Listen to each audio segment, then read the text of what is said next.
Okay, it's 2 o'clock, so we will call to order our regular meeting of council. And before we start, I just want to pass it over to Councillor Washington. Thank you, Madam Mayor. Excuse me. I'd just like to say October 13th, we lost a upstanding citizen of the Port Alberni in Art Winans. He's, I'm not good at this. In 1952, he immigrated into Canada with his parents and siblings, moved to Nanaimo. A short while later, he moved to Port Alberni, and with $20 in his pocket, he opened up Winans Upholstery in 1955. 1963, got married to Mary, and they began having a family. Art served as an alderman for our city in the early 80s. I believe he started in 1982, went on for a couple of terms, and was also a charter member of the Kiwanis Club of Port Alberni. And with the Kiwanis Club, he was one of the founding fathers of the now Port Alberni Salmon Festival and co-creator of the Secret Sauce. He spent tireless hours with Kiwanis in fundraising, and at age 61, he took on a bike ride across Canada for iodine efficiency, which was a major project for the Kiwanis Club. Salmon Festival wise, he's been at every Salmon Festival barbecue. It was an integral member of getting that going, and did it for nearly 50 years.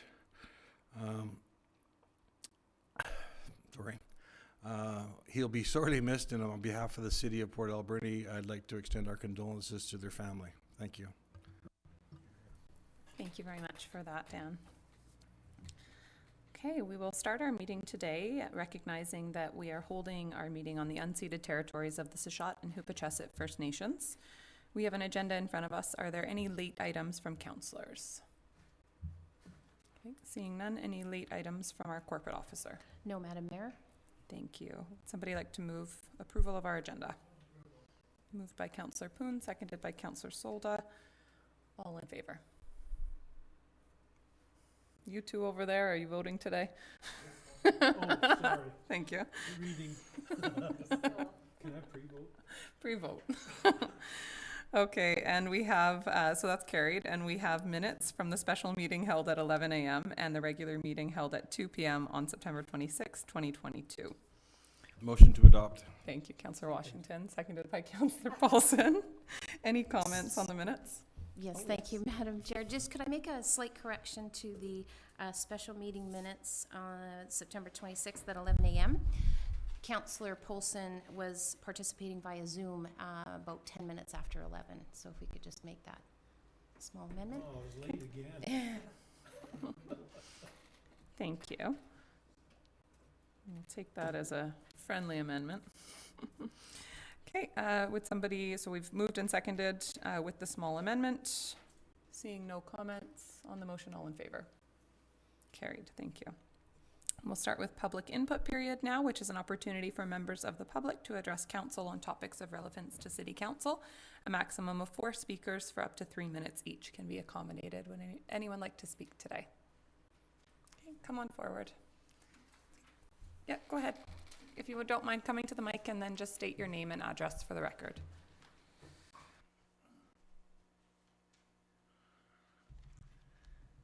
Good afternoon. My name is Herb Westcott. I am a retired physical therapist and university lecturer. I live on 4571 Pemberton Road. Was that all I had to mention? Okay. I've lived in Port Alberni, an area, for a year since moving from Ontario, and I'd like to congratulate the City Hall in making Port Alberni a very pretty city with its gardens and so many other amenities, such as its indoor and outdoor recreational facilities that are the envy of the region. Unfortunately, there's one aspect of city life that I find appalling, and that is the efforts of City Hall to effectively attend to the public safety of its citizens. It's clearly obvious that the public safety has been, for at least 2 sessions, relegated to the bottom of the priority list.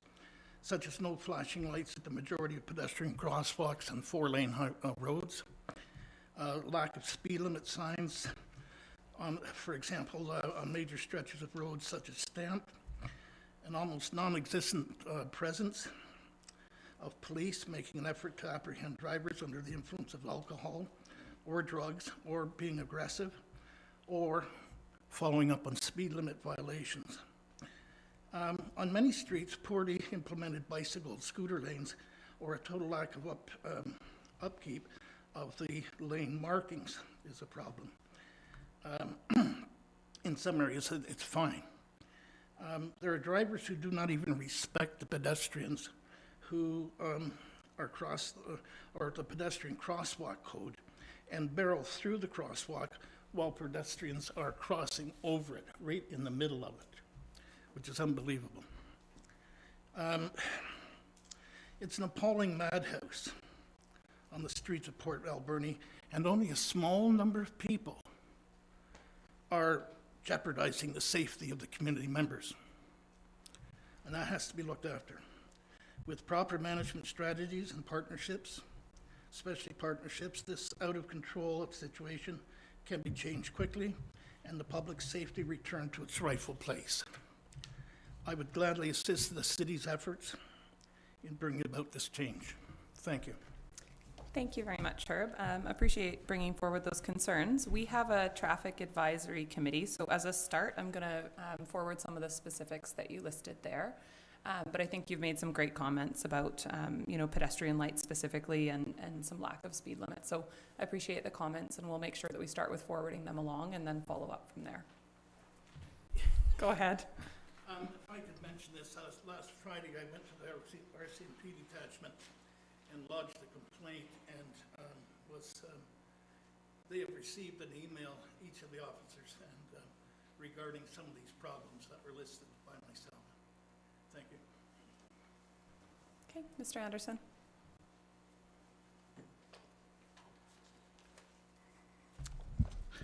Thank you. I was going to make a bunch of comments, but I just received the news release from April 7th this morning, my fault, regarding the CEO's return. I brought this up at the last meeting, and under question period, I'll try and edit my notes because some of it's not relevant. Under question period, the minutes reflected the question that I asked about council's search for a new chief administration officer. Although this was part of my question, I also questioned council's decision to hire an independent contractor to administer the business of City Hall, which is not consistent with what I'm reading here, and in fact, this is inaccurate. Mayor Minions did mention that this was an unusual circumstance and that it was a temporary position. And the background is the chief executive officer retired 3 months, returned after approximately 3 months as a private contractor. That's what I got from the last meeting. And who happened to be the CEO, and I'm trying not to imply Mr. Ply's name on this, for a specific period. I asked the Mayor Minions why they had not posted this position prior to the end of the year as previously planned, which this addresses. I was told that it would be in the best interest to have a new council deal with the situation. And I just felt that the search could have continued and the interviewing and the hiring process could have been done by the new executive. On 2 occasions, I talked to the Mayor Minions at the candidates' meetings and asked for a copy of the contract, and I was told at that time that Mr. Ply himself had suggested that maybe it should go on today's agenda. I also reiterated the fact that I would like a copy of that, and I gave the Mayor Minions my assurance that I would not discuss it with anyone or bring it forward. If I had any questions, I'd personally contact the mayor and try and resolve it in a quiet, because I understand what's going on. This afternoon I noticed, although I got this and it brings a little bit of light, but I noticed that the agenda did not appear on the contract did not appear on this agenda. And I guess what I'm upset about is I took the time and I emphasized, let's get this business over with and don't put it on the backs of the new executive. And what's most annoying about my efforts is no one ever got back to me to say, we're not going to do it, Neil. You're not getting the contract. We're not going to post it. And I just find, I'm disappointed in that. It's disrespectful to the person asking a question to pick up the phone and say, no, sorry, you're not going to get it. No contact, it's just like, I tried to deal with it in a proper manner, not coming here and speaking in this mic, and I was ignored. That's all I got to say. Again, I'm disappointed, and that the end of your term has to end up with me standing here. I did not want this to happen, but I'm sorry, I can't help myself. I will not be treated in a disrespectful way, and that's the way I feel I've been done. Thank you, Anyway, Mr. thank you. Anderson. Are there any other members of the public who would like to speak? Come on forward, Todd. Thank you, Madam Mayor, and to all councillors through Madam Mayor. I just wanted to say thank you for all the service that you've given us over this last 4-year term in administration, and those of you that have been around much longer for all the work you've done over those many years. I think, although there's always much discussion about city because it's so interesting, I think we're in a better place for your service, and I'm glad of it. Thank you. Thank you. Are there any other members of the public who would like to speak today? Okay, thank you. Seeing none, we'll move on to our first delegation. Sorry, one delegation today, and we've got the Port Alberni Old Timers Baseball Club. Come on forward, Rob. Hi, thanks. How long do I have? You have up to 10 minutes, and then questions as well, so So an hour and a half, perfect. roughly. All right. Well, thanks for letting us speak here today. I'm just going to read off what we have, and hopefully you received my synopsis that I sent out. I represent the Senior Men's Baseball League, and specifically the Port Alberni Cubs Old Timers program, which features a nationally competitive senior group of players that are 55 in age and over. In 2022, the Port Alberni Cubs attended a national championships for the first time, and we placed second in the country. But this was not the first time we attended a national championships. It was the first time many of us have played competitive baseball in decades. And in fact, this baseball rebirth in Port Alberni has brought the attention of the national body. Hearing what how we've restarted baseball, the story was highlighted in Baseball BC's newsletter, local media, and brought to life through the word of mouth in baseball circles across the country. As a result, they were compelled and excited in making us an early offer to host the national event next summer in August of 2023. As some of you may know, baseball in Port Alberni has a long, rich history. Long before fastball and slow pitch dominated the likes of Rec Park, baseball was the staple. As far back as the early days and into the heydays of the 50s, Port Alberni presented proud baseball teams. In fact, in the late 50s, two teams were well-known participants, the Alberni Athletics and the Port Alberni Cubs. Baseball took a back seat to softball in the late 60s, and until the early mid-70s, there were little senior men's opportunities to play baseball in the Valley. The Port Alberni Bulls, headed by Lon Miles, started things back up. They moved on to become the Southern 68ers, and were soon followed by a second team, the Port Alberni Phillies. Later on in the 80s and 90s, other iterations would follow, including the last seniors program to play an island competitive league, the Port Alberni Buccaneers. In 2021, an ex-member of the Port Alberni Phillies moved back to town. He'd been playing seniors and masters baseball in Ontario the past several years. He wanted to see if there was enough interest from some of the old teammates in getting a 55 and over team to play against other communities. There was. And they named themselves the Port Alberni Cubs in honor of the 1950s teams that some of their own fathers had been playing at that time. There was so much interest in this team playing a few games versus Comox and practicing in inter-squad games that more and more younger players started showing up to get in a few at-bats and stuff. Soon the idea of a fall league opening up to younger players was floated out, and in the fall of 2021, we formed a three-team fall league. It was so popular that we decided to roll out a full spring and summer league this past year with 4 teams. We filled those 4 teams by December and had a waiting list of guys wishing to play. We had about 70 players ranging from the ages of 22 right through to 72. And they're already excited about signing up for the next season, 2023.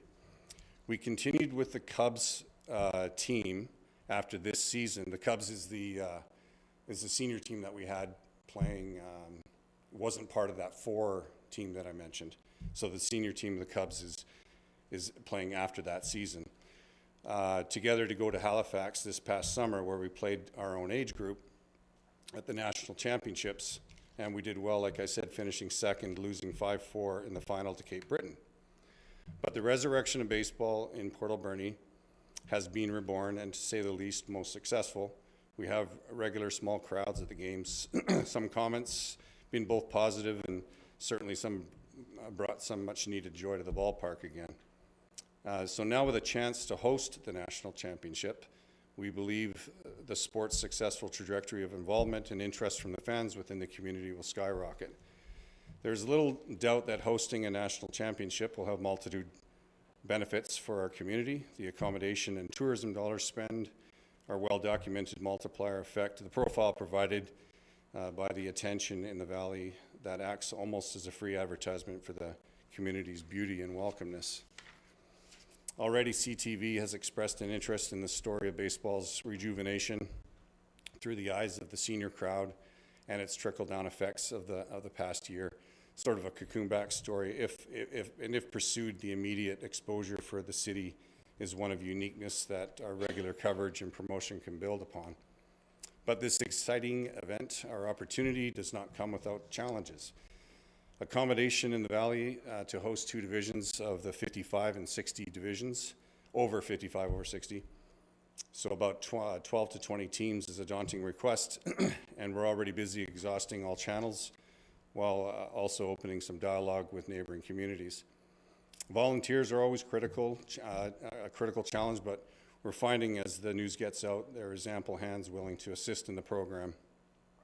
And perhaps the most challenging, ensuring 2 national event caliber ball fields are available to host this baseball event. This is where we need your support and backing in tangible terms. The city has a current investment in baseball parks in the Klitsa area at Sardic Park, but only 1 field in that area is large enough to host any senior play, Lawn Miles Field. So the first order of business for us is to secure the hosting opportunity is to secure a 2nd field. After walking the parks owned and operated by the city, the recommended 2nd park is Recreation Park, just coincidentally the home of the original home of men's baseball 60 or so years ago. The second most pressing and greater challenge is to ensure both parks are then brought up to playing standard. We've worked with Parks and Rec Department to provide a list of the work needed to upgrade both parks and to ensure they meet the expected standards. I believe the list its corresponding budget are prepared for review by City Council. We would note that these are not what we consider extensive rebuilds or major renovations, but should be viewed as work that needs to get done for this event. At Lawn Miles, there are investments in things like drainage, deep coring or effective aerating, top dressing, filling holes, grooming and the grass and ensuring excess grass is cleared regularly, manicuring the infield, securing bases in the right place, repairing the scoreboard, which was purchased by minor baseball and is maintained by the city, resetting the mound with proper dimensions and material, and placing bullpen areas down the lines, mounds and plates, and general cleanup and paint. At Rec Park, this is a fully skinned dirt infield, and about 20 feet behind second base needs to be cut back to afford the larger infield, but surprisingly, the cut around the bases is already in place. So the cut is considered minimal. The infield needs blending with the new dirt required to fill the cut, fencing across the front of both dugouts, base anchors secured in the right spots, portable bathrooms for the event. The net above the grandstand is already in place, but it needs to be repaired or replacement. Cushion is needed behind the backstop, behind home plate, as the plate is so close to the backstop. And bullpens down each line need to be placed, as well as the mound installed for this event only. Can be removed afterwards, because if you know anything about Rec Park, it's used for slow pitch and that, but the mound, we need a pitching mound for baseball, but it could be removed, obviously. As you can see, a lot of work. Neither park's upgrades requests represent what would normally be considered a major capital project and are likely needed activities anyways to ensure continued use. When an asset is not constantly upgraded, it erodes, and that is the case for each of these iconic city assets. Both of these venues are city investments and that need cultivation to ensure they produce use and value back to the community. In short, most of the work needs to be done anyway. Our group is prepared to assist in any capacity and would highly recommend that the Parks Group, at the very least, not undertake any work without our or junior baseball's direct consult. There are very specific requirements for base placement, infield grooming, mound construction, etc. We understand the complexity of the union environment. We live in a union town, and the vast majority of our players are either working union people or retired union people that respect this position. But this community and many events of this nature have always relied on community volunteering and at times community contributions in kind, and we are prepared to pursue those as well if allowed and if available. The bottom line is we don't actually care who does it. It just needs to be done, and we need the city's assurance that it will be done. Without that clear assurance, we will not have a choice but to pass on this great opportunity. We ask council if they could make a timely decision in this area in order that we can pursue or regrettably decline this opportunity. Our reputation in the baseball community is important to us in this early juncture, and if we commit to hosting such an important event, we must know if we have the complete support from the city. Thanks for your time. Thank you very much. Yeah. Are there questions from council? I do note that we have two reports actually just one more item until we get to this report on our agenda, and a report from the Director of Parks, Recreation and Heritage. So there'll be more discussion, but do we have any questions for Rob before we get to that? Councillor Washington and then Councillor Paulson. Yes, you can play. Dan. Thanks for that report, Rob. Yeah. How many teams, people would we be talking coming into the valley? Well, if there's 20 teams, when we went to Halifax, there were 18 of us, because obviously for our age group, you need a lot of players just in case guys get hurt. So most teams will take at least 18 to 20 guys times 20. Yeah, that's the bigger number. So if we get 20 players, 20 teams. Councillor Paulson. Just curious, what's the duration? Are you talking about a week, 2 weeks, a weekend? Oh, we were in Halifax playing ball for 5 days. 5 days. Yeah. Thank you. Any other questions? Oh, I got a ton. I got a ton. Okay, I don't have any questions. Oh, sorry, Councillor Poon down there. Yes. How many people play in your group? Yeah, on our Port Alberni Cubs team? Yeah. Well, we have 18 players. 2 are here now with me. Yeah. Okay, thank you. I think we'll have a lot more conversation about this when we get to Willa's report, but want to thank you just for coming today. Sure. And obviously hang around in case there happen to be any more questions when we get to that report. Sure. But just want to say that I think this is, just a really something that Port Alberni could be very proud of if we are able to host this event. We're kind of known for hosting events like this, but haven't been able to as much in recent future. So I think it's a great opportunity. Yeah, thanks. Thank you. Okay, no unfinished business today, so we'll move on to staff reports. Item number 1, accounts. Councillor Washington.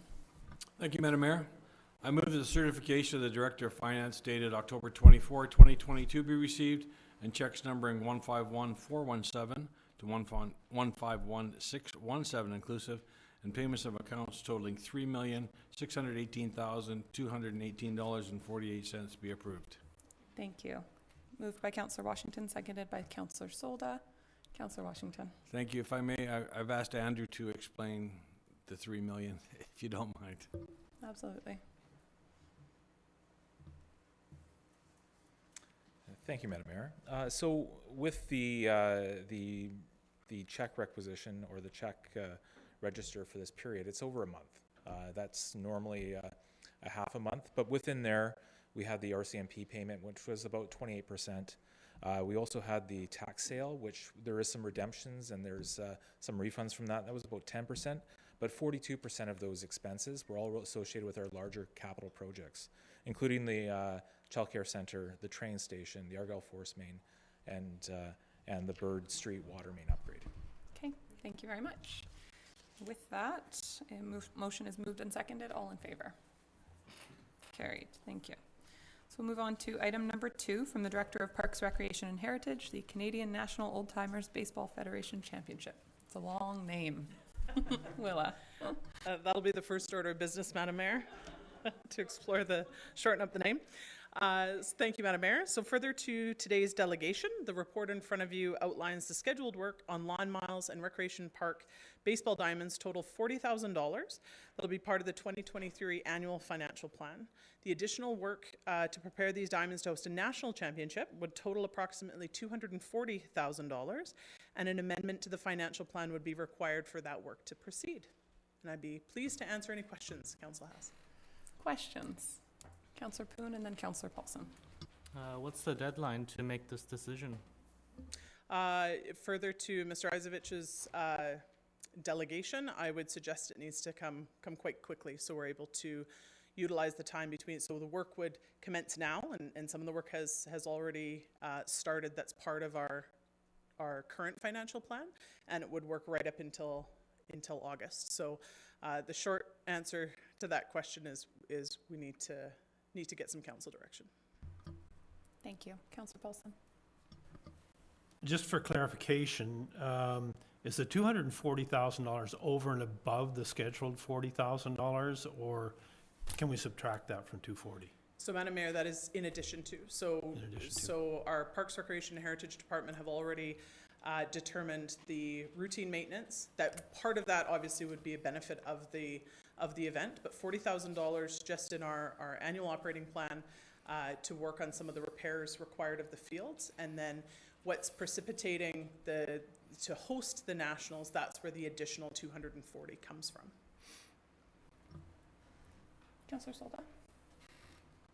I'm just kind of curious. We've heard about volunteers being involved.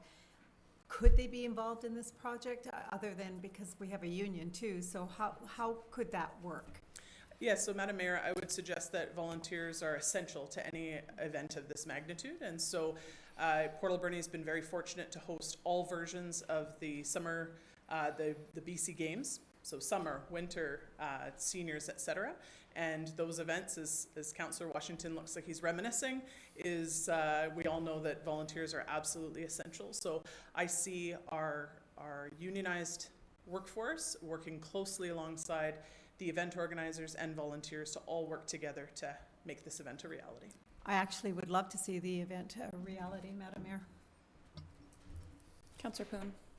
Thank you. Could any part of the $240,000 be covered in some sort of grant funding? Yeah, so Madam Mayor, we're looking currently at grant opportunities as well to see what options there are there. So we do not currently have any grant applications in the works, but it's possible. One of the things as well we've noticed through the period of COVID with provincial and federal funders is that the timelines are usually quite tight. So ensuring that we would receive timely notice of grant opportunities and the ability to turn around those applications. So I think it's possible, but at this stage I haven't seen anything specific for grant opportunities. Thank you, Councillor Paulson, and then Councillor Solda.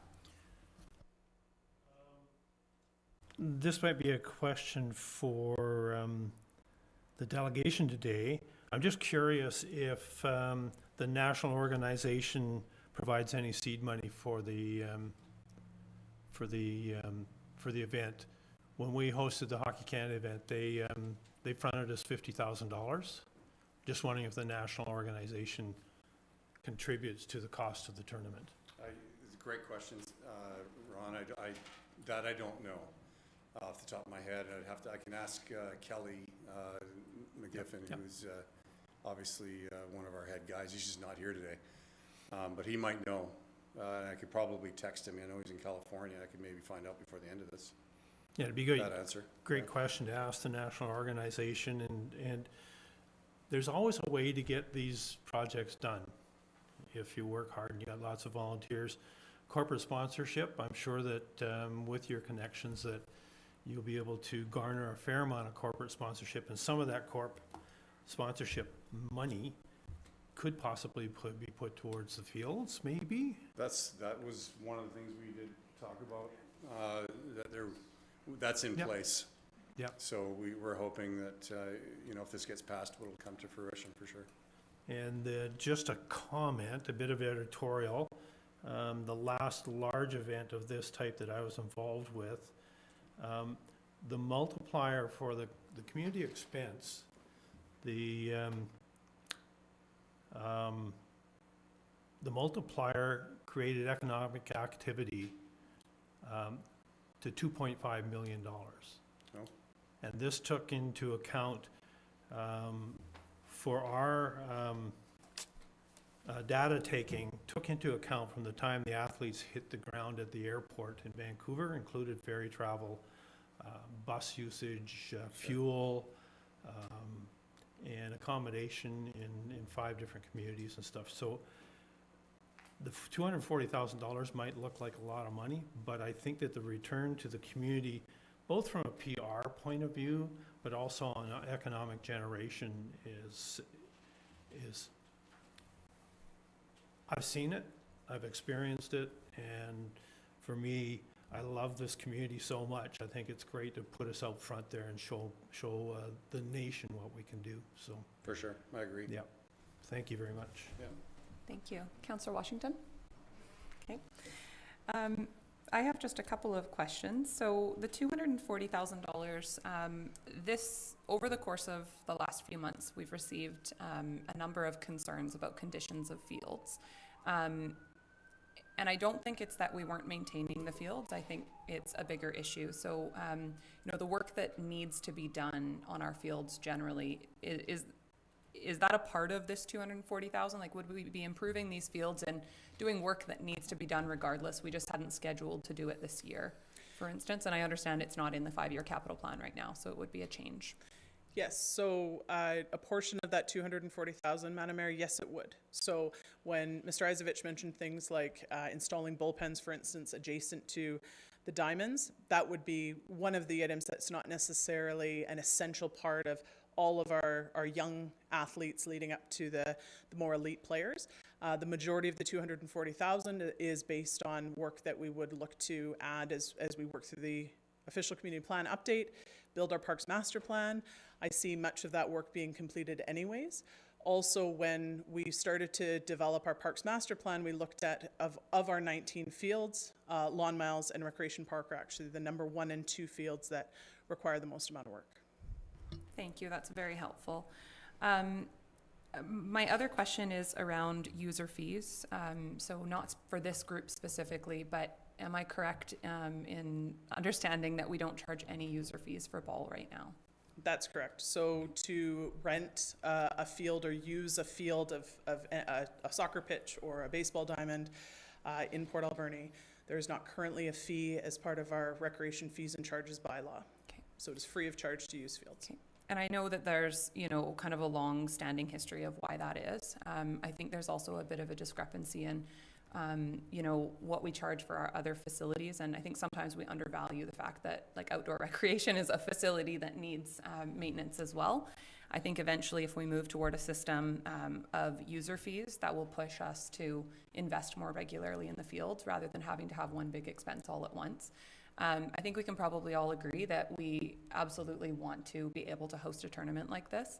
And not only that, but that we want to see improvements to our ball fields as it is. So really happy to hear that these are the 2 fields that would require the most attention and improvement regardless, that we'd be doing this work anyways. I am in full support of making this commitment personally if it's work that needs to be done regardless. I would like to minimize the amount of work that is done specific for the tournament and look for other, ways to fund that. But I think that, if we can host this tournament, and if we can use it as a way to kind of accelerate the reinvestment of funds into improving our fields generally, rather than maybe doing that work over the next 5 years, get it done, get the facilities improved, and have better fields for the whole community to enjoy. So I'm in full support. And the last kind of comment that I do want to make is that realistically, at the end of the day, this should be something, this is something that benefits the whole Alberni Valley. I know several, members of the organization coming to us live in the regional district as well. And I think at some point, we need to really seriously start talking about how regional district residents contribute to improving city facilities and recreation services that we all enjoy, whether that be through prorated or differently charged user fees, or through some form of increased taxation. But at the end of the day, we're all enjoying these fields. They cost money to maintain, they cost money to improve, just like our other facilities. And typically the city residents end up paying 100% of that cost, or very, very close to 100%. So with that, I will move that council direct staff to support this tournament and schedule the work to be done. I would imagine we'll need to, sorry, I should ask for that to be seconded, even though it's a very general motion. Worst motion ever. Yeah, well, the wordsmith is over there.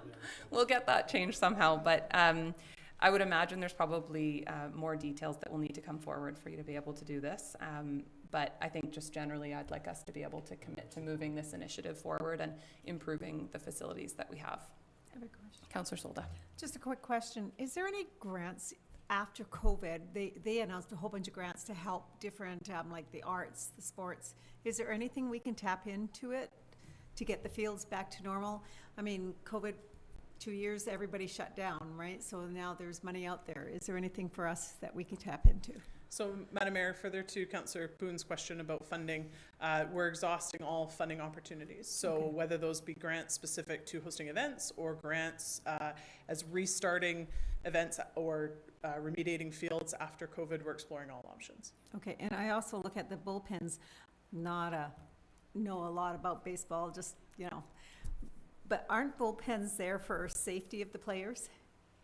Yes, so With that, So Madam Mayor, the purpose of a bullpen is to warm up pitchers for coming into the game at a later inning. The purpose of having this separate or adjacent to the fields is also obviously to protect players as well from errant baseballs. so I look at, part of that would be safety first type of thing. I know you look amused by that question, but it's just a question I needed to be answered. And I look at it as sponsorship, finding sponsors, like for the team, and that Coca-Cola or somebody, there must be a lot of sponsors out there, as well as local sponsors that would be interested in helping. Thank you. Thank you. Any other questions or comments from council? Okay. Motion to move forward with the support generally, however Twyla wants to see that worded. Yeah. It's Just- moved and seconded. Councillor Paulson. From a personal point of view to the delegation today, I don't want to be involved in the organizing committee, but if you need a consultant, yeah, well, that's the most exciting play in baseball, bringing in the relief pitcher. But no, I have very deep experience, not only in athletic events, but in other events, and I just may be able to give you the odd bit of wisdom, wise guy wisdom, and just, I put that out there for you guys. So, and if nothing else, I would like to be the dugout coordinator.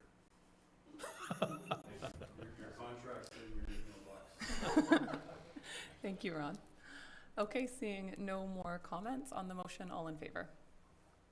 Carried. Thank you. Thank you, Willa. And moving on to item number 3. From the Director of Finance, Wastewater Treatment Facility Upgrade Loan Authorization Bylaw, Municipal Security Issuing Resolution. Thank you, Madam Mayor. So with the request today, this is another step in the process to initiate the $8.5 million borrowing for the sewer lagoon project. The province has reviewed the security issuing bylaw, and the city has received the certificate of approval from the Ministry of Municipal Affairs, the Inspector of Municipal Affairs, on September 19th. Sorry. The resolution request is required in order for us to send this over to the ACRD in order to get the bylaw at the ACRD in process. And once that is done at the ACRD board, that will come back to us, and then we would forward that on to the regional district would forward that on to the MFA of BC in order to initiate that borrowing. Thank you. Are there questions from council? Councillor Solda. So my question is this it for this project? We're done, or is there going to be more borrowing, or? Madam Mayor, so this was the request that we brought forward to council in September of 2021 with the project of $41 million. There has been no change. This is the last borrowing requirement. Thank you. Any other questions, comments? Councillor Solda, would you like to read the motion? Madam Mayor, I move that the council approve borrowing from the Municipal Finance Authority of British Columbia as part of 2023 spring borrowing session in the amount of $8,500,000 as authorized through City of Port Alberni Wastewater Treatment Facility Upgrade Loan Authorization Bylaw Number 5038, 2021, and that the Alberni-Clicklock Regional District be requested to consent borrowing over a 30-year term and include the borrowing in a security issuing bylaw. Thank you. Moved by Councillor Solda, seconded by Councillor Poon. Any comments or questions? Councillor Paulson. Just for the public's knowledge, we're not borrowing from a regular financial institution. We're borrowing from the Municipal Finance Authority of British Columbia. Perhaps you could give us just a little bit of an overview of who the MFA is and go from there. Certainly, Madam Mayor. So MFA is the Municipal Finance Authority. All the borrowing that is done through that organization is done by the municipalities of British Columbia. It offers extremely low rates because of our high rating as far as borrowing rating. We have a AAA rating with the borrowers. So it enables us to provide the municipal bodies of the province and regional districts a very economical borrowing rate, and it's been around, I think, since the mid-70s, so it's a highly effective way of doing borrowing through the province and the structure that we have within the province. So, this is a long process. We started this process back last year. It has to go through many steps for approval because there's limits on the liabilities that a municipality can undertake. So that's why it does take a little bit longer, but it does ensure that we have good ratings through the province. Thank you. Councillor Washington. Thank you, Madam Mayor. These funds, would that include the decommissioning of the present, to like the desludging and stuff like that, to get rid of the odors that sometimes emanate into the city? Yes. So Madam Mayor, when we brought forward the project scope, it did include that desludging, that decommissioning. So that is part of the borrowing. And we had, I think, $450,000 with that project, and we did some of that work this year. So we'll continue to do that desludging into 2023. Thank you. Any additional comments? Okay. Seeing none, motion has been moved and seconded. On the motion, all in favor? Carried. Thank you. And item number 4 from our CAO, Somas Lands. Tim. Madam Mayor, we're seeking council's direction on salvage at the Somas sawmill. So a little bit of background. The city took possession of the property in February of this year. And since that time, we've had footprint security engaged to secure the site. Notwithstanding that security, we've been experiencing some trespasses and theft. Small equipment, which is largely gone. There wasn't much small equipment there already to start with, but also some copper wire. And there, as you can imagine, there'd be a lot of copper wire in a facility like that. So with council's general direction, the city engaged Bowerman Construction as, to provide project management services on a trial, essentially a trial basis or a project, trial project basis. And Bowerman Construction has brought in a contract crew and began to remove copper wire that was subject to theft prior, and selling that wire locally to Alberni Foundry on a daily basis. And over an 11-day trial period prior to this report being written, we experienced costs of $33,000 and revenues of $29,000. So our goal was to have this to be revenue neutral, and it is very much in that ballpark over that 11-day period. And we've been active probably in the range of 15 or 16 days now, and consider that trial period to be behind us. And so we're seeking council's direction on how you want to go forward. We, if we want to continue to engage Bowerman as a project manager on site, we would need council's approval to do that. I can tell you that while a contract crew was active on site, we experienced fewer trespasses, and it appeared that theft was lower on site. Just the activity on site is a good thing. We've also had extensive, since it became public that we were buying the property, we've had a lot of expressions of interest in buying components and that kind of salvaging components, and we haven't been in a position to do that. And so part of what we've achieved while having Bowerman on site is, as project managers, having them develop a site safety plan, and with their experience looking over the site in more detail and finding components of the site that could be separated off and sold at a cost, at a revenue higher than the cost of removal. So we are confident that there's a couple projects in hand that we could take on. We would need to continue to engage the services of a project manager to do that. So, and there are, I can tell you too, there have been several local industrial operators who have been on site and expressed interest in purchasing components from the site. And we haven't moved on those because, one, we didn't have a structure within which to do that. And now we've, through this project manager, we've been able to establish some of that process. And now we're seeking council's direction. After this pilot project, if we can use that term, do you desire to continue to engage Bowerman Construction as project managers until the end of that, the current contract, which is December 31st? And we estimate the cost would not be, the costs, not including revenue, would not be higher than $150,000. Or do you want to go to RFP for that and seek a project manager for that term or a longer term? Or do you prefer to stand still and not take action at this point?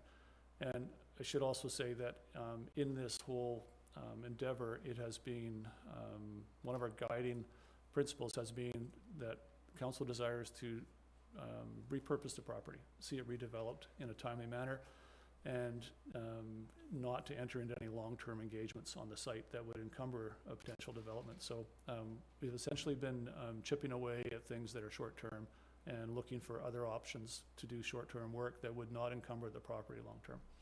I hope that provides some of the background. Happy to answer questions if you have any. Thank you. That's really helpful background. Councillor Washington. Thank you, Madam Mayor. Well, first of all, I'm pleased that we've got a local company in there, and we're, you know, and the stuff is going locally to the foundry. And I am assured that Bowerman, if he's in there, he's gonna, if he comes across something, being local, he'll be able to get a hold of an Ains and Tyler and Evatt Electric and say, hey, come and look at a transformer, and get some more money, more value out of it than somebody else.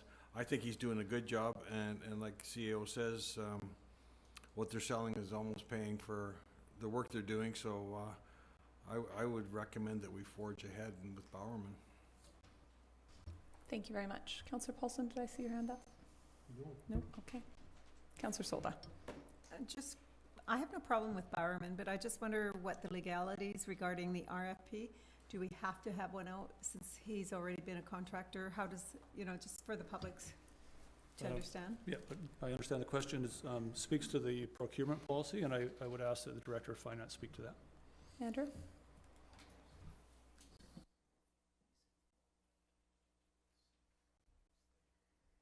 So thank you, Madam Mayor. So with the intent, if we do go forward with Bowerman and do a direct award, we do have to take a procurement process, and that's a notice of intent. So with the notice of intent within our procurement policy, it allows us to tell the market that we're going forward with this, and then allow the market to challenge that position. So if there's a successful challenge, then we would have to go to RFP for that. But we're confident that there is some economic benefit of going directly with this. There's a familiarity, and then we aren't locking long-term into a process. So it provides the organization a little bit more flexibility moving forward on this project. Thank you very much. Councillor Solda? Thank you. I knew economically it would be much more what you just said. And the other thing too is in the long run, as we sell more and more of whatever's taken out of the mill, we could break even or we could be ahead of the game. Is that correct? Council, I don't want to mislead you to think that we can have this site completely demolished and salvaged at a net or at a profit. Demolition there is likely going to run into the millions on that whole site.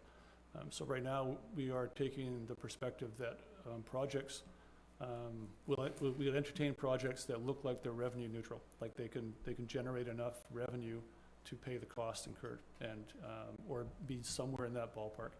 And if not, we would put that off to a later day, either till we find a better value or buyer for it, or till it's part of a larger project. Eventually, this will be likely a large project demolition, but in the meantime, we can reduce the burden on the property, and if we can do that without spending taxpayers' money to do that, it just lessens the amount of demolition work that will have to be done at a later date, and we think positions the property in a better positions it for redevelopment. Does that answer me? Yep. Yeah. I like spending less, so it's good. Thank you.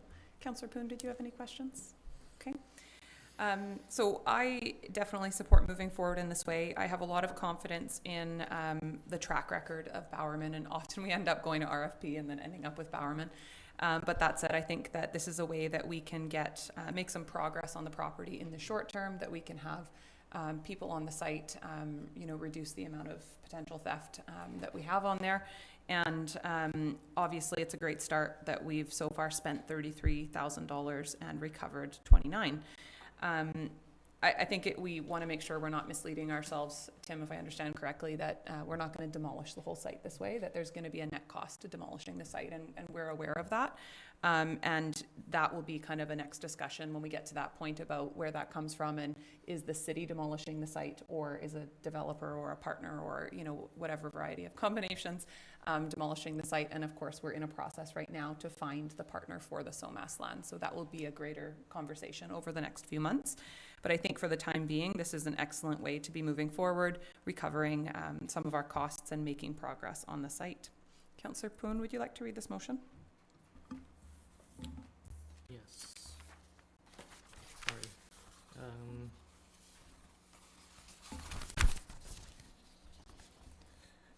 I'll move that Council for City of Port Alberni authorize Bowerman Construction to continue providing project management services to the city in relation to the SOMAS lands until December 31st, 2022, pursuant to a notice of intent with costs not to exceed $150,000, not including revenues. Thank you. Is there a seconder? Second, Madam Mayor. Seconded by Councillor Washington. Seeing no additional comments on the motion, all in favor? Carried. Thank you. And we'll move on to bylaws. And item 1, I will recuse myself as it is to do with my husband's employment, and I will pass it over to Councillor Paulson.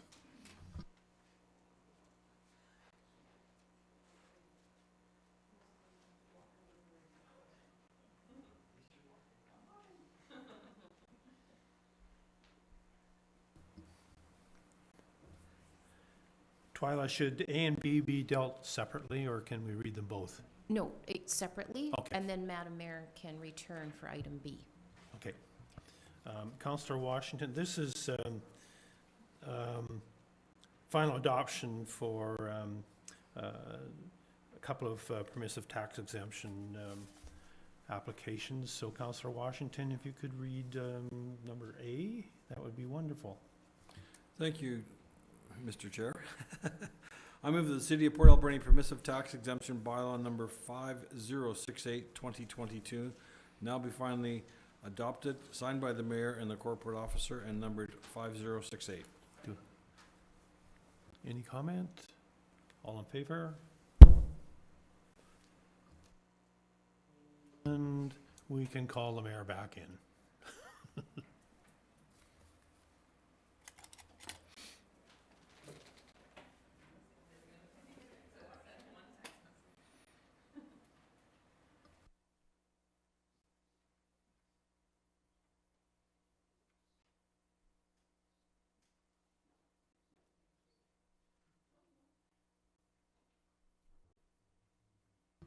Great. Okay, and on to item B, the City of Port Alberni permissive tax exemption bylaw number 5069, 2022 for Island Corridor Foundation. Councillor Paulson, would you like to read this one? Sure, I'll team up with Councillor Washington here. I'd move that the City of Port Alberni permissive tax exemption bylaw number 5069, 2022 be now finally adopted, signed by the mayor and corporate officer, and numbered 5069. Second, Madam Mayor. Thank you. Moved by Councillor Paulson, seconded by Councillor Washington. All in favor? Carried. Thank you. And item number 2, from planner number 2. I've never seen that before. Proposed zoning bylaw amendment 3151 3rd Avenue. Brian, I guess you are planner number 2 right now. Hopefully that's not like an order of planners, but rather planner level 2 or something. Welcome, Brian. Yeah, thank you, Madam Mayor. And that's correct. It is planner 2. I'm no longer just development planner. I have a number now. So the application before you today is for 3151 3rd Avenue, and this is zoning map amendment number 54, bylaw number 5064, and the applicant is Dog Mountain Brewing.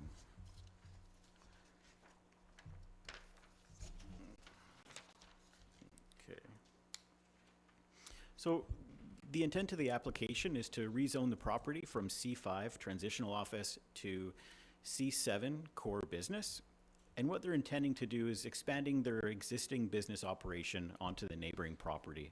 This would include a new commercial kitchen, additional parking, improved customer access, as well as a new outdoor picnic area. And here's an ortho photo that shows the property from above. You can see it's located on 3rd Avenue, just south of Athol Street, on a property that's currently occupied by a single family home. And here's a concept they've put together to show how that new home is converted to support their business, including the front yard picnic area. And you can see the accessible ramp as well. At council's last meeting, when they considered this application, they chose to waive the public hearing because it aligned with the official community plan. Notices were then published in the newspaper, given notice of the waiver on October 2nd and October 19th, and 170 notices were mailed to surrounding properties.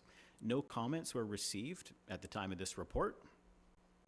And just to sum it up, generally, the C7 zone aligns with the general commercial land use in the official community plan, and their proposed uses in that zone align with the intent of the C7 zone they have requested. So staff are recommending that the zoning map amendment number 54 and bylaw 5064 be now read a 3rd time, and that the applicant be required to submit a consolidated legal plan for both their properties, 3151 and 3141 3rd Avenue, prior to council considering final adoption of the bylaw. Okay, thank you very much. Are there any questions? Okay, Councillor Washington, would you like to read this one? Thank you, Madam Mayor. I move that zoning map amendment number 54, 3151 3rd Avenue, Dog Mountain Brewing, bylaw number 5064 be read a 3rd time. Moved by Councillor Washington, seconded by Councillor Paulson. Any comments or questions? Seeing none on the motion, all in favor? Carried. And that the applicant be required to submit a consolidated legal plan for the properties at 3151 and 3141 Third Avenue before council considers final adoption of bylaw number 5064. Moved by Councillor Washington, seconded by Councillor Paulson. Seeing no comments on the motion, all in favor? Carried, thank you. Thank you, Planner 2. Move on to a report from the Director of Development Services and Deputy CAO, proposed zoning bylaw amendment for 5801 and 5837 Compton Road. Thank you, Madam Mayor and Council. So you get us all today. So this application is zoning amendment number 55, bylaw 5065. We have an application on two properties. There's an aerial photo there. And essentially, this applicant is looking to facilitate a rezoning to our R1 zone to facilitate a subdivision. Both Modi would need to approve this bylaw, and a preliminary layout review would be certainly recommended as one of the conditions. This property is currently zoned RR2, which is our semi-rural residential zone, and P2 Parks and Recreation. The applicant is looking to rezone portions of the property to our resident that are currently designated our residential designation in our OCP to the R1 single-family residential zone, and the portions that are currently in the parks and open space would, in the official community plan, would remain in our P2 zone. Therefore, no OCP amendment is envisioned by this proposal. Essentially, the applicant is looking to rezone portions of the property to R1 to allow an application to create additional single-family lots here. The surrounding neighborhood is primarily single-family homes and is predominantly zoned in the R1 zone. Lugren Creek and a small ravine covers a portion of the northeast corner of this property, and there is a fairly large mobile modular home park on the other side of Lugren Creek of this site. This just gives you a bit of an idea of what the zone would look like, or what portions of the property would go R1 and what would go would remain as P2. The applicant has indicated that as the first part of their phased subdivision is potentially to create two additional parcels, one covering the existing house and creating one new lot.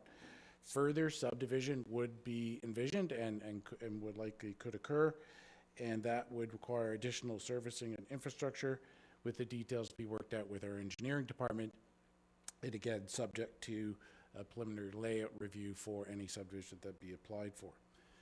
This portion of Compton Road is actually a dead-end road, and Compton Road does not continue east of this property, as that runs into Lugren Creek, and it's not envisioned that road would ever be extended.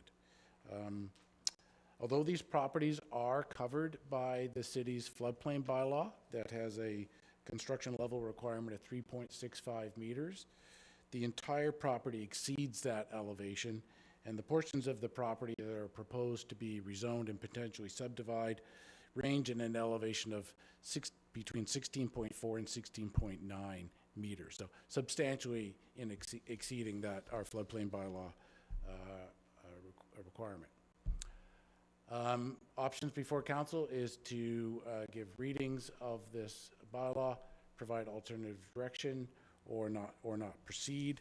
But essentially, the applicant, as I indicated, is looking to rezone to our single-family residential zone in conformance with our OCP, with the balance of the site remaining as parks, under our park zone.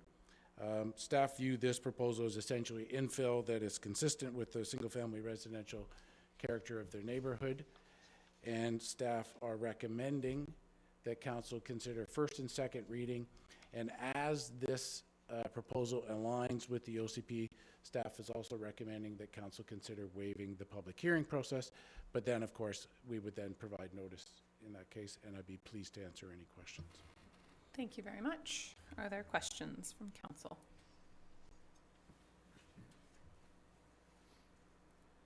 Okay. Is there any significance to the creek or concern about adding additional homes near it, recognizing that the creek area itself would remain park?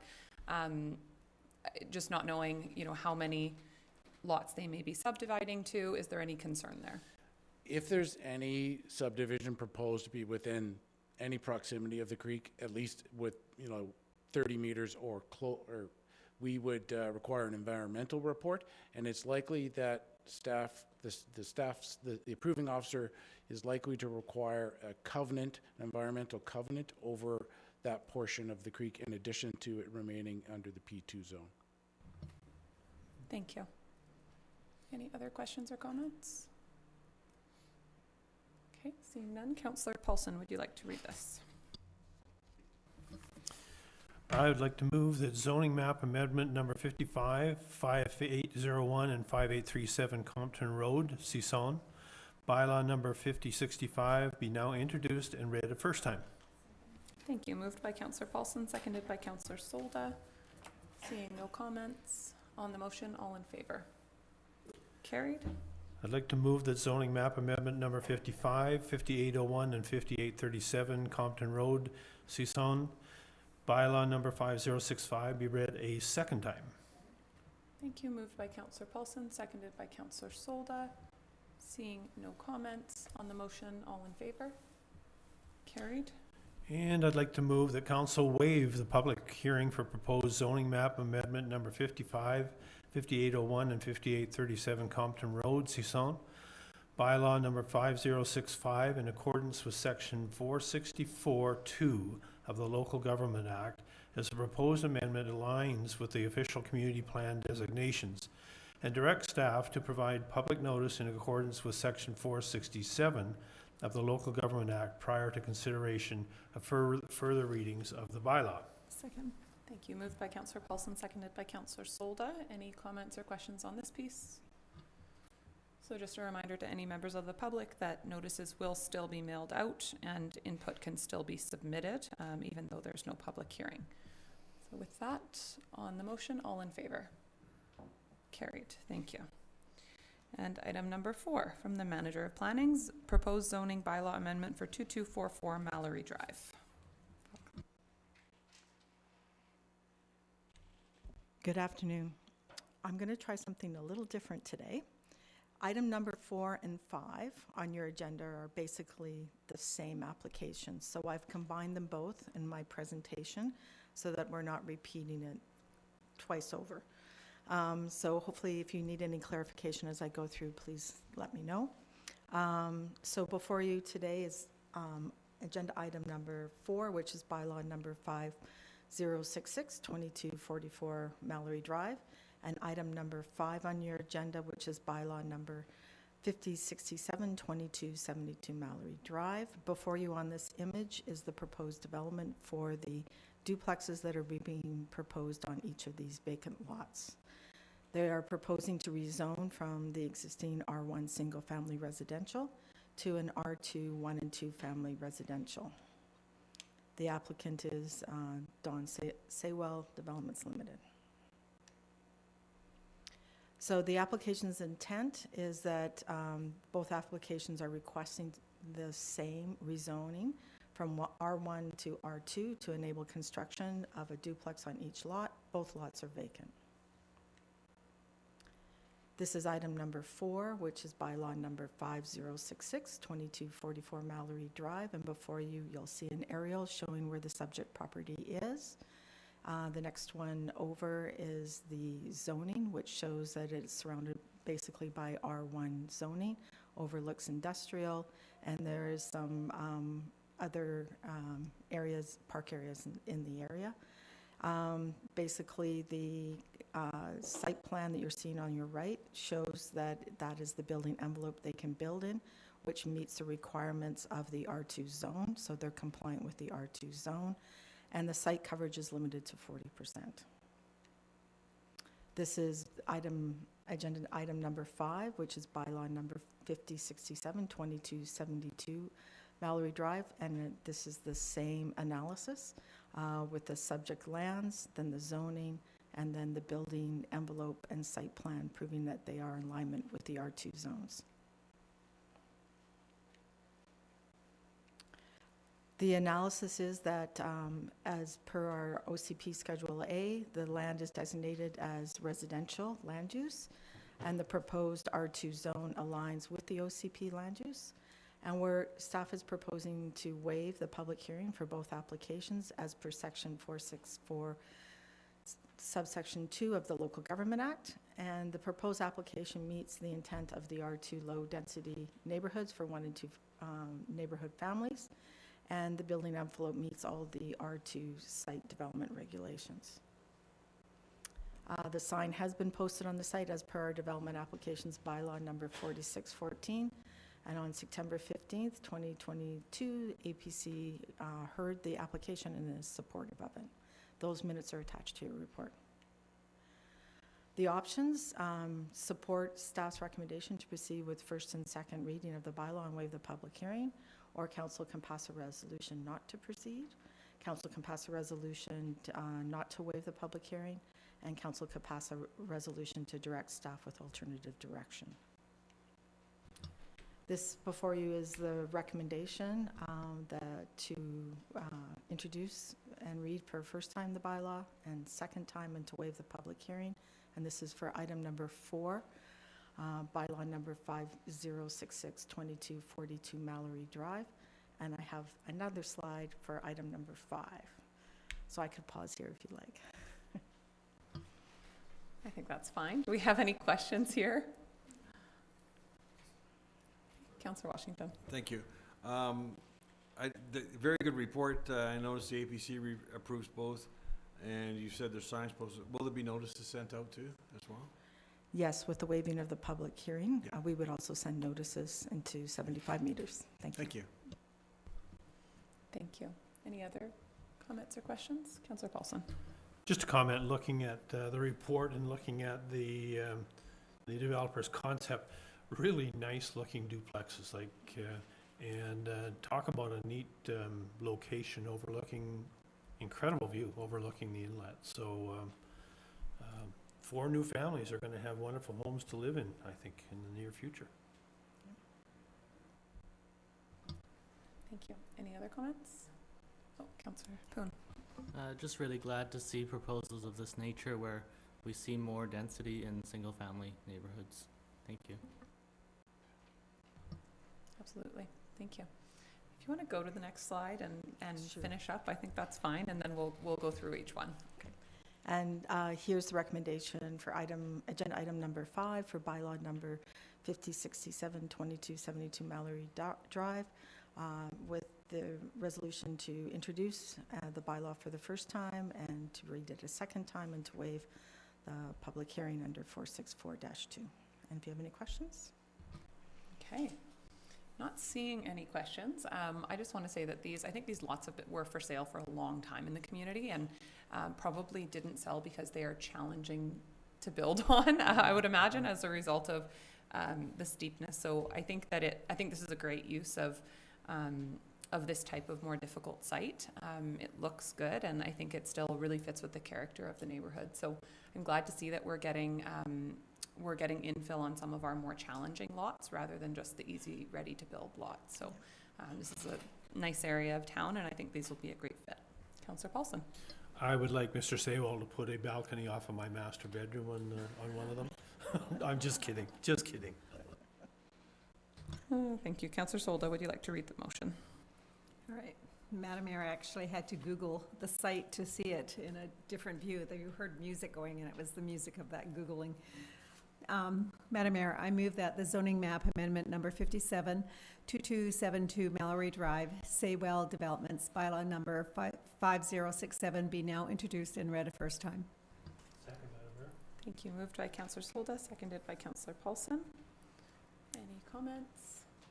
Seeing none on the motion, all in favor? Carried. Thank you. Madam Mayor, I move that the zoning map amendment number 562244 Mallory Drive, Saywell Developments, bylaw number 5066 be read a second time. Second. Thank you. Moved by Councillor Solda, seconded by Councillor Paulson. Any comments? Seeing none on the motion, all in favor? Carried. I'll move that council waive the public hearing for proposed zoning map amendment number 562244 Mallory Drive, Saywell Developments, bylaw number 5066, in accordance with section 4642 of the Local Government Act, LGA, as the proposed amendment aligns with the official community plan designations, and direct staff to provide public notice in accordance with section 467 of the LGA prior to consideration of further readings of the bylaw. Thank you. Moved by Councillor Solda, seconded by Councillor Paulson. Seeing no comments on the motion, all in favor? Carried. Thank you. Councillor Solda, if you want to continue. Madam Mayor, I move that the zoning amendment, map amendment number 572272 Mallory Drive, Saywell Developments, bylaw number 5067, now introduced and read a first time.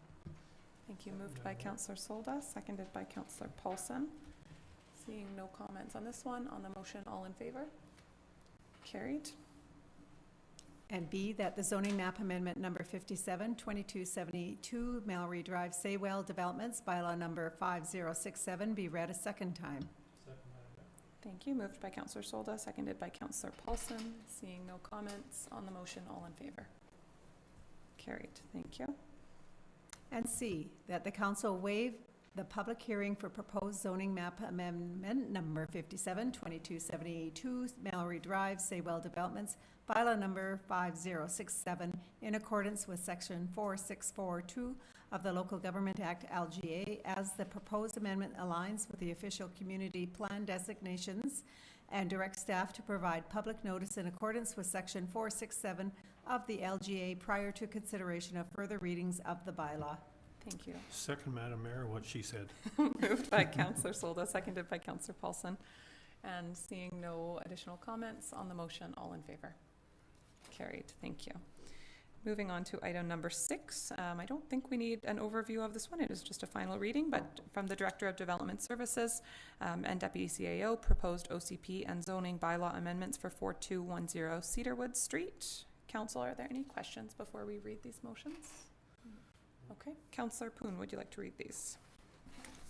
Yes, I'll move that official community plan amendment number 38, 4210 Cedarwood Street, Sitapi Mati Housing Society, bylaw number 5051, be now finally adopted, signed by the Mayor and Corporate Officer, and numbered 5051.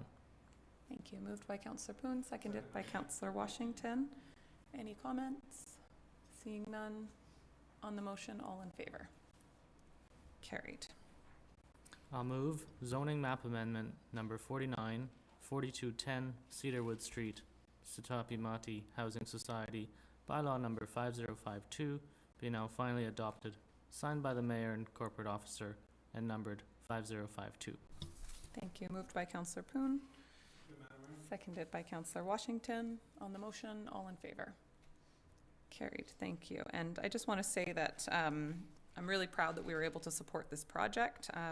For any members of the public who aren't aware, this is a partnership with the, well, it's a House It First Nation, but they formed a housing society, and the city was able to support them getting funding for that project to build some affordable housing there and some community space as well that I think will be really fantastic for the area by donating land. So this is another example of, I think, a really good partnership that has existed in our community, and can't wait to see that housing built. We'll move on to correspondence for action. Item number 1, a letter dated October 6, 2022 from the Protective Services Manager requesting council support the application to the Community Resiliency Investment Program.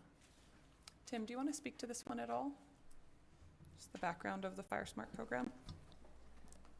Madam Mayor, I don't think I have anything to add to this. This is not the first year that we've been asked to support this grant application. Thank you. Councillor Paulson, do you want to read this one? I'd like to move that council for the City of Port Alberni authorize the Alberni-Clayoquot Regional District to apply to the Union of BC Municipalities 2023 Community Resiliency Investment Program to receive and manage grant funding on behalf of the City of Port Alberni as it relates to increasing the community's resiliency by undertaking community-based fire smart planning and activities that reduce the community's risk of wildfire. Thank you. Moved by Councillor Paulson. Seconded by Councillor Washington. Any comments on this? Okay, seeing none on the motion, all in favor? Carried, thank you.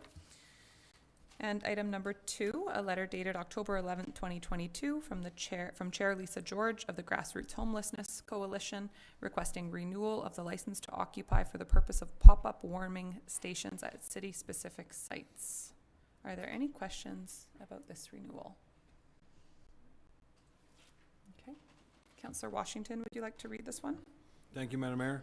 I move the council authorize the mayor and corporate officer to enter into and execute a license to occupy agreement between the City of Port Alberni and the Grassroots Homelessness Coalition effective October 15, 2022 and terminating April 30th, 2023 for the purpose of providing temporary warming places on city-owned property. Thank you. Moved by Councillor Washington, seconded by Councillor Solda. I just want to note that I think this has been, I think it's been intermittent in when they've been able to provide it, the service, but it's been a fantastic service when they've been there. And definitely through this period of time, I think it will be even more important as the weather changes. Seeing no additional comments on the motion, all in favor? Carried, thank you. And for proclamations, we have a letter dated October 13th, 2022 from the Alberni Valley Restorative Justice Society requesting council proclaim November 20th to 26th as 2022 as Restorative Justice Week. Would somebody like to move that proclamation? Councillor Paulson? I'd like to move that council proclaim November 20th to 26th, 2022 as Restorative Justice Week in the City of Port Alberni. Thank you. Moved by Councillor Paulson, seconded by Councillor Washington. Seeing no comments on the motion, all in favor? Carried, thank you. And correspondence for information, Twyla. Thank you, Madam Mayor. So there's 6 items under Council's correspondence summary. You have response from Health Canada, and that was just replying to your letter that you sent in support of the Private Members Bill C-216. Correspondence from BC Electoral Boundaries Commission, in speaking to engagement opportunities for input on electoral boundary changes. You have communications from BC Hydro talking about their Community Regreening Grant Program. Communication from Sage Haven Society regarding their 2023 coldest night of the year, which they'll be looking to plan on February 25th. Premier Horgan, and that's in response to the meetings that Council held with the Premier during UBCM, and minutes from the Museum and Heritage Commission. Thank you very much. Are there any items of correspondence councillors would like to highlight? Councillor Paulson. I'd just like to make a comment on the letter from Premier Horgan. I know that your time was really limited, but did you ever jam a lot of subjects into that short period of time? No. The points that he addressed in his letter here are all things that are on the forefront in our community right now, and I give kudos to yourself and our CAO for driving that meeting, and I think that somewhere along the line that we see the fact that you've been able to get in his ear, that we see some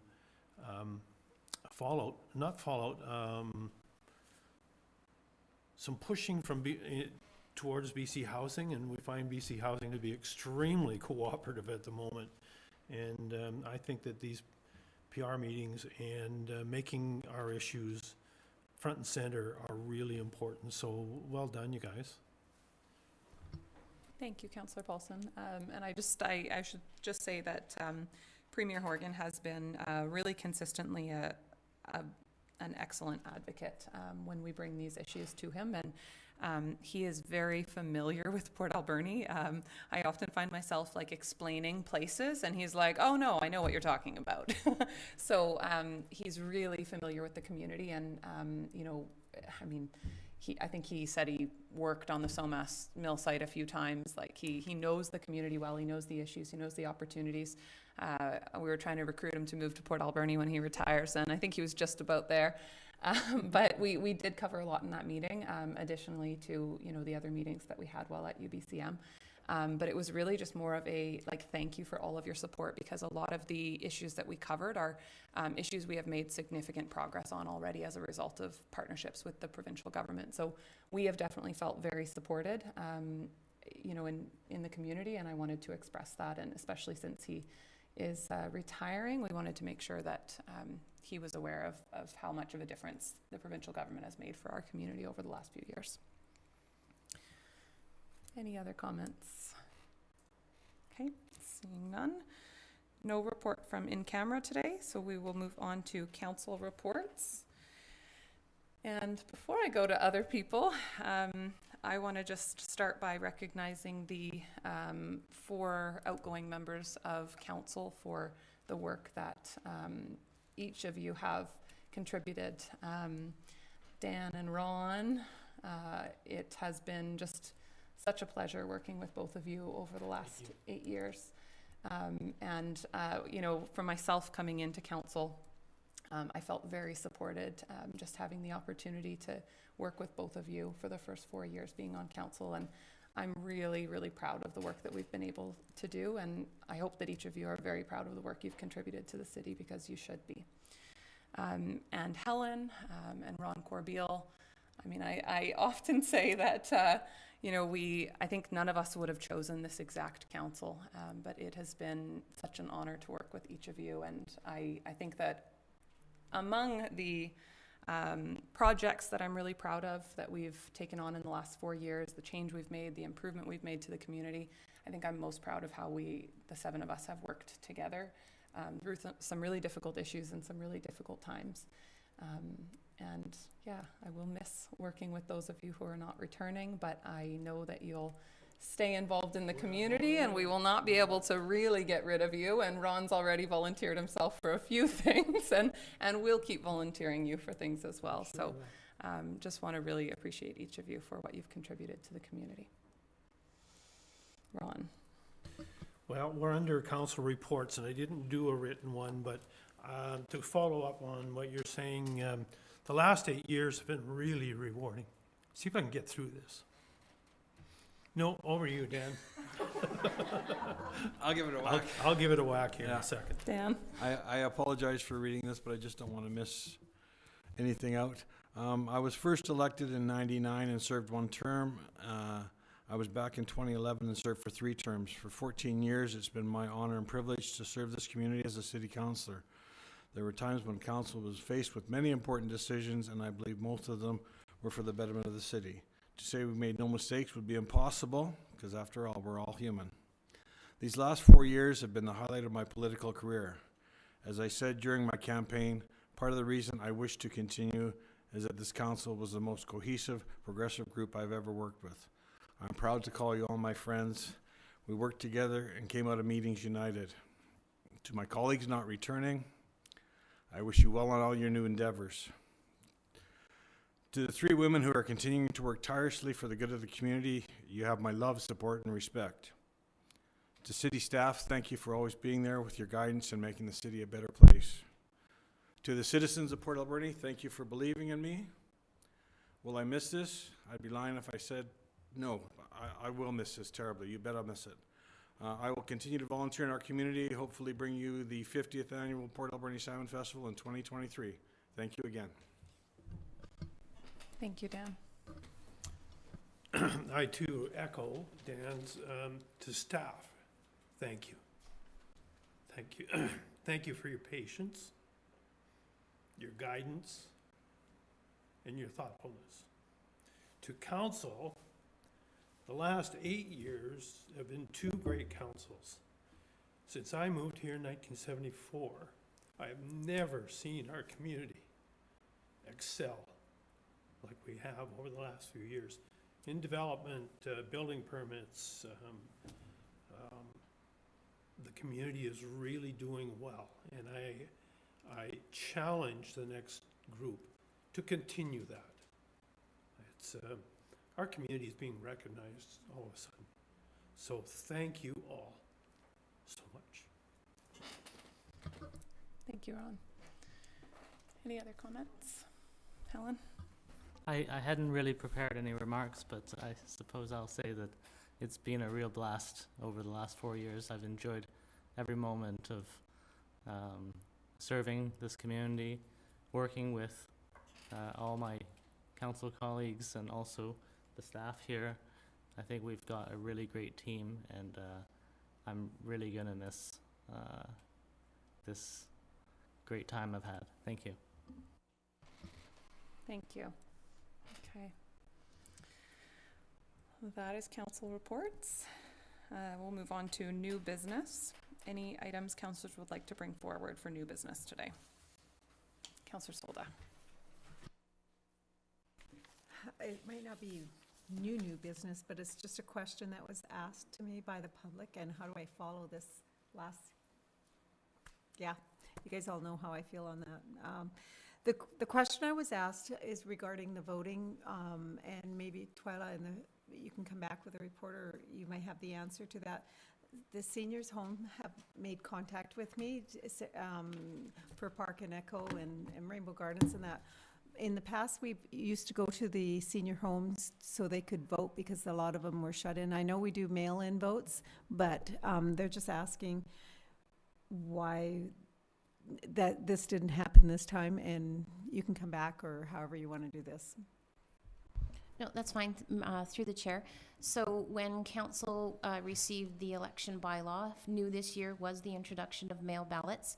Because the restrictions were removed that entitled any eligible voter to vote by mail, we did not include any special voting opportunities because it removed all those sorts of restrictions. As far as the Fir Park Village and there was another one in there.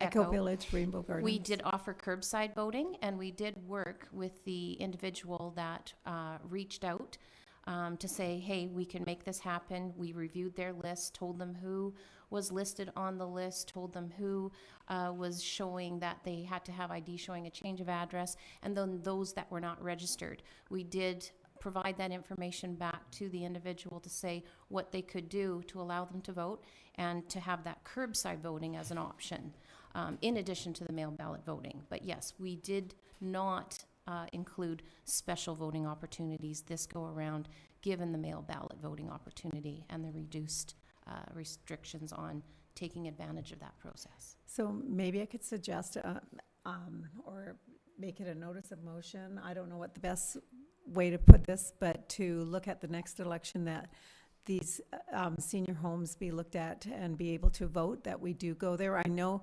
we have the mail-in and curbside, but I don't think a lot of the seniors that are there do know that or recognize that, and maybe they do. I can't answer for them, but I don't know what's the best way to do that, Madam Mayor or Twyla, whoever wants to answer. Twyla, go ahead. I just wanted to add too, I am required by legislation to provide a report on the election, and that would be topics that I was going to be including in my report. Council will receive that on November 14th at the regular meeting, and it in there wouldn't even only be highlighting that aspect of it. There's other things that transpired throughout the election that will take the opportunity to comment on. Okay, great. Looking forward to that report. Thank you. Okay. So if you're comfortable waiting for that report, and then we are able to give direction following that, of course. Most definitely. Thank you. Thank you. Any other items of new business? Okay, seeing none, then we'll move on to question period, which is an opportunity for members of the public to ask questions of council. Come on forward.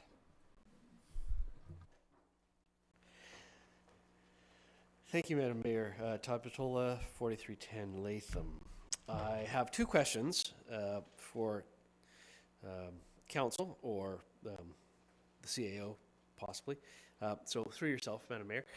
There was discussion about the removal of items from the SOMAS lands and a temporary contract with Bowerman Construction. Noting the conversation that then occurred, there was reference to employing local contractors. I'm wondering if Madam Mayor, if the CAO could confirm whether or not the information I understand is that Bowerman Construction has been sold to Nappet. It is no longer regarded as a local company, or if this is a separate type of arrangement with a particular individual and not the company that we've come to know as a great service to our community.